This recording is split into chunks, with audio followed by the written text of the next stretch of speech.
Honda has finally managed to do what I presumed they've been wanting to do for a very long time. Make a bike that can only be purchased with their DCT system, their automatic gearbox system. They've been pushing that quite a lot. I mean, 90% of the bikes that we have on test here come with the DCT, and I think it's working out for them because they're selling quite a lot. Being a DCT model also means that it comes with a handbrake activated from this lever over here, just like a car, handbrake.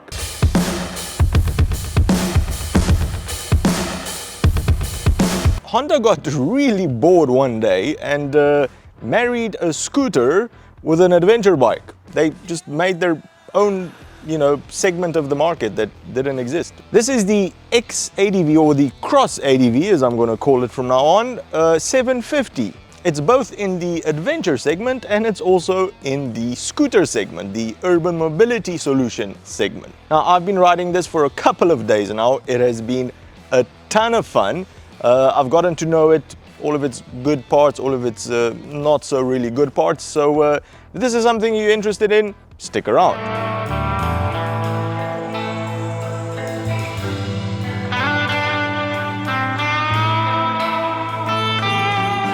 Now, first up, when you look at it, it's the design. I mean, it's something that I think you either really, really don't like or you really, really like. I don't think there's any middle ground to this whatsoever. Personally, I love it. It's mental, it's crazy. It's got a lot of straight lines, a lot of straight surfaces married together with a lot of very smooth and rounded surfaces. The front of it, if you take a look at it, is taken directly from the NT1100, or the one on the NT1100 is taken directly from this one. It looks like a proper menacing bike, and then the more you move to the rear of it, it just screams, scooter, urban bike, city bike. It's mental, but I can't stop staring at it, especially in this red. It's just beautiful.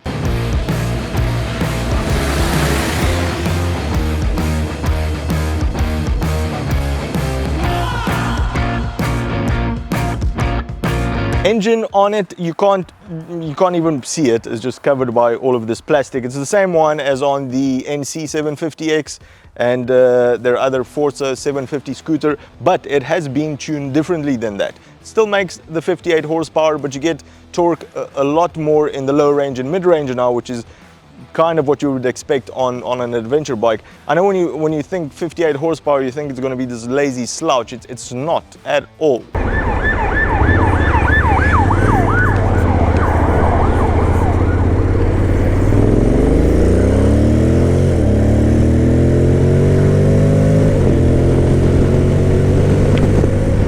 It's fun, it pops, it grumbles, it just makes a whole lot of noise when you want it to. When you pull that throttle, it just goes. I had a lot of fun with this engine, it's great. So on paper, this bike is great for riding around the city, urban environments, lots of traffic, lane splitting, and at the same time, taking it on some sort of light off-road, I would say, gravel roads, fire roads as well. And if it can do both of those, then theoretically it should be very good on back roads as well.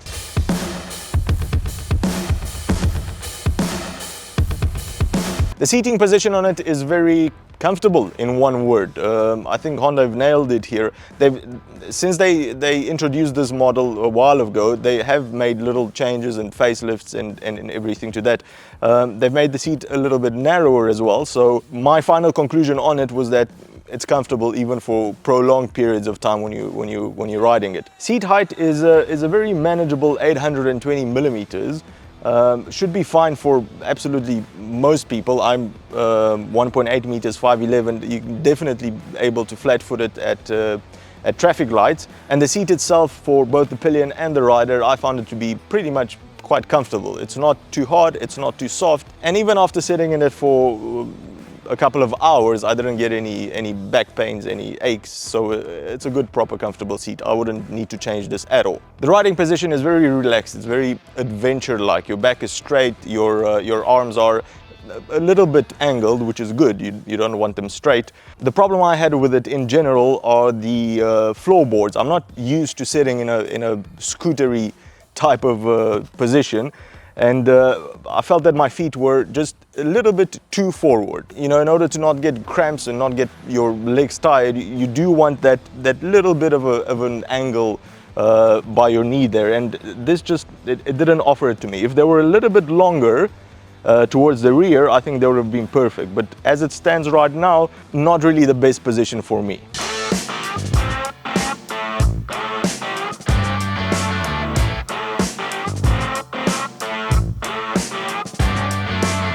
It's an agile bike. It is very flickable, let's use that word, no problem, everybody's using it. What I mean by that is that changing directions from the left to the right, to the left to the right again, it can be done very easily without a lot of effort from your part. The way Honda has managed to do that is, again, great design. The engine sits very low at the bottom, paired together with that DCT gearbox. The fuel tank is not where you would expect it on a normal motorcycle, so it's not high up. All of that liquid, all of that weight is not sloshing around very high up on the bike. It's actually underneath your seat. Perfect place to put it. So what that means is that all of that weight gets dropped down, the center of gravity is very low, which makes the bike agile.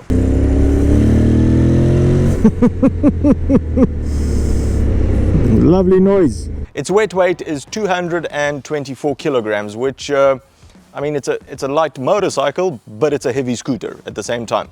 With all of that weight and center of gravity being so low down, it's very easy to maneuver even when you're not on it, because it's also got these little handrails over here, great for passenger as well. But all in all, even in very slow traffic, I didn't feel like I needed to actually fight the bike to make it turn left or right. And the same goes for maneuvering it in your garage while you're not sitting on top of it. It's a very great weight distribution here. Let's try not hit a Tesla today. Easy does it. Let's see. What's the situation with lane splitting where you live? I'm really curious. Let me know in the comments. Is it legal? Is it not? Is it frowned upon? Or are people normal and let you do it? The handguards don't really help when lane splitting. Yeah, that's not gonna fit. Merci. Thanks, Mr. Porsche.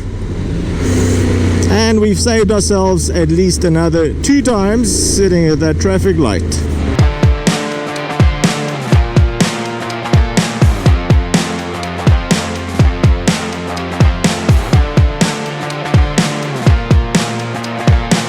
Another thing that is very useful when riding it around the city is that it comes with keyless ride, which means that obviously you can leave your key wherever, you don't have to worry about it. But that also means that with the push of a button, it unlocks your seat. And by seat, I mean a very, very large storage compartment, which for riding it around the city is an absolute must. If you're commuting to work every day with it, you need something like this, because otherwise you're going to be tempted to carry a backpack with you, put your laptop in there, whatever you need for work.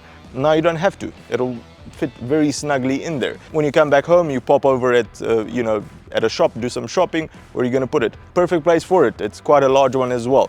Theoretically, you could fit a full-faced helmet in there.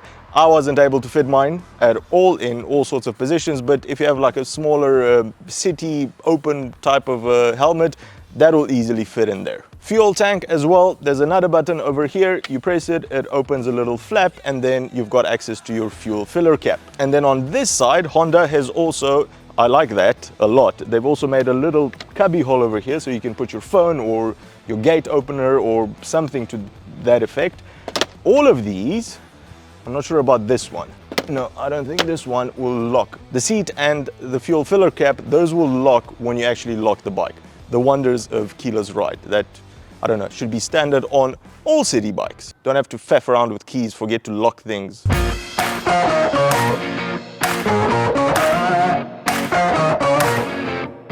What is it like on back roads, on twisties? Because let's not forget, half of it is an adventure motorcycle. It is a lot of fun. It shouldn't actually be, because the wheels are tiny. You've got 17-inch wheels on the front and on the rear as well. My bad, 17-inch on the front and 15-inch on the rear. It is fun because, once again, center of gravity very low, very easy to throw in corners, to get it out of corners. And that engine paired together with that exhaust, they just make a wonderful sound, an absolutely wonderful sound. And it's not a slouchy engine. This is definitely a bike that you can put a pillion on the back, they'll be comfortable, and you can go out for a weekend ride, no problem whatsoever.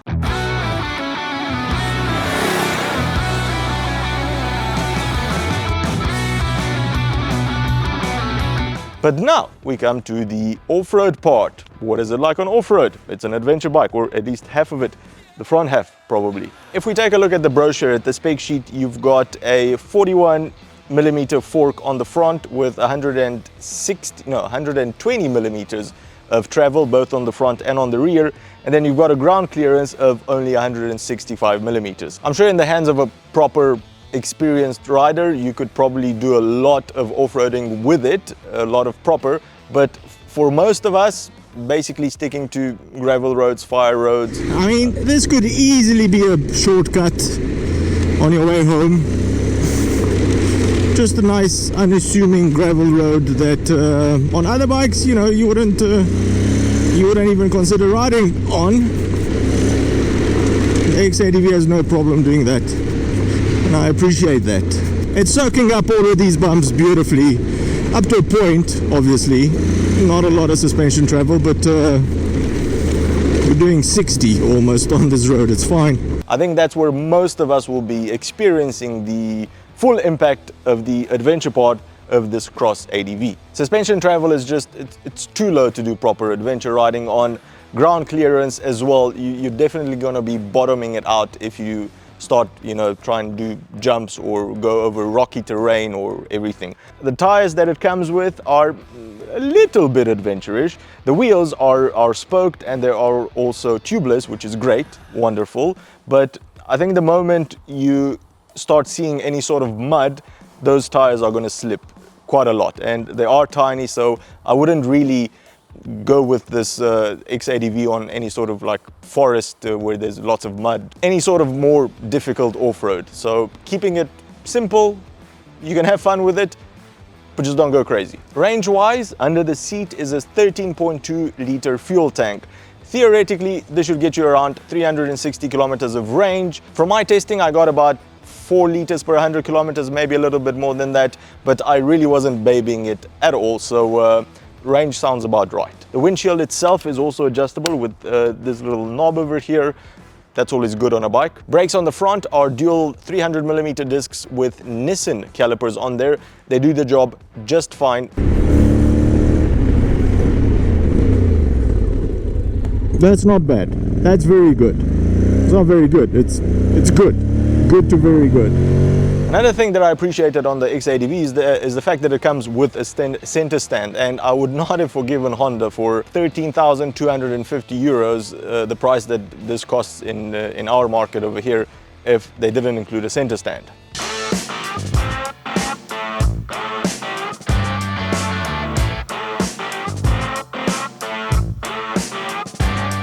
Electronics and rider rates. Honda really hasn't kept back with this at all. This is a premium maxi scooter, crossover type of thing. You've got a 5-inch color TFT display over there.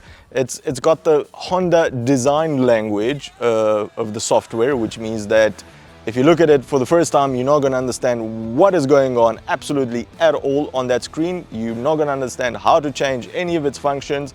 But if you read the book once, watch some YouTube videos, and you actually live with it, you'll familiarize yourself with it, and it's not going to be a problem. Throttle by wire, 5 different riding modes as well. Standard, sport, user customizable one, that one you can change, rain, and gravel. They don't call it off-road, they do call it gravel.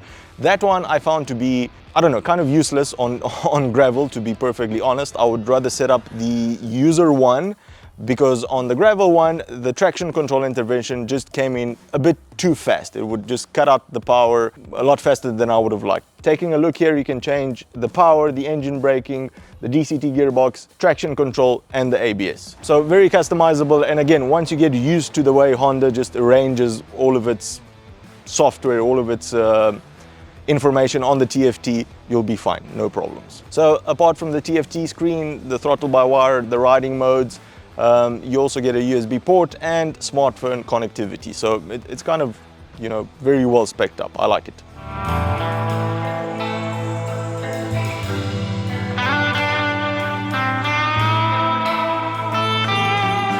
All right, some things I did not like about this bike, and I've written these down.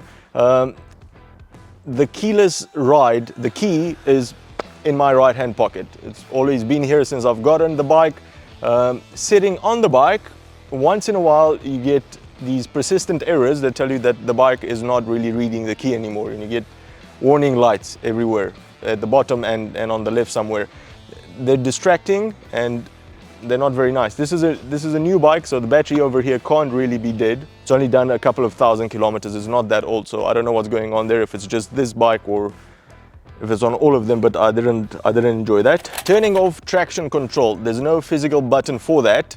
You have to go and play around in the menus, switch it off from there. The problem with that is that the moment you switch off the bike, the traction control is going to get reverted to on again. This would have helped a lot if there was a physical button that you could just push or keep pressed so that you could turn it off, but faffing around in the menus, especially if you're doing a lot of stops while riding off-road, that's not fun. I've mentioned this one before, in the gravel riding mode, which I find to be useless, the traction control intervenes way too fast. So you'd rather set up your own off-road riding mode on the user riding mode. And my biggest gripe with it is something quite major, something that I find to be quite major. If it's an adventure bike, if it's a bike that you say can go off-road, by definition, I should be able to stand up on it. Now, you can stand up on it, you'll just look like a frog, and you're not going to be able to do it quite a lot because there are no foot pegs. Honda does sell optional foot pegs that you can stand up on properly on off-road, but especially at this price, this is not a cheap bike, those should come as standard.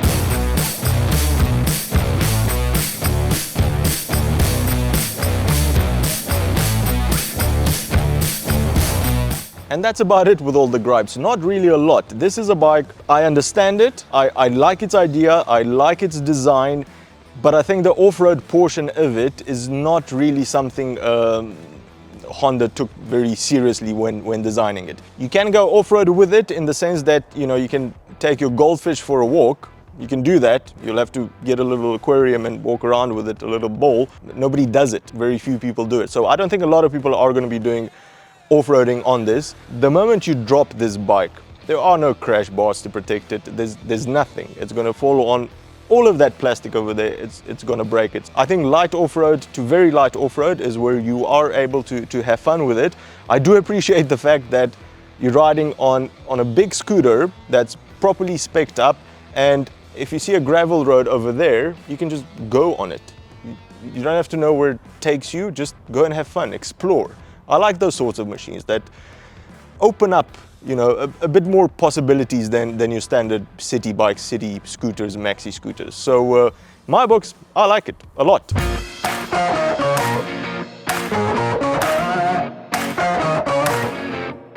If something like this has piqued your interest, I think the best thing to do would be to just go and test ride one. All right, I think we're gonna end it off here for today. If I've missed anything, if you've got any questions about the X-ADV, the comment section below is the right place for you. I'll read them there and I'll answer you. In the meantime, if you've enjoyed this video, give it a huge thumbs up. That really does help a lot. So does subscribing. And if you think you've learned something new, consider becoming one of our patrons to help us make more of these shows. Cheers, and I'll see you on the next one.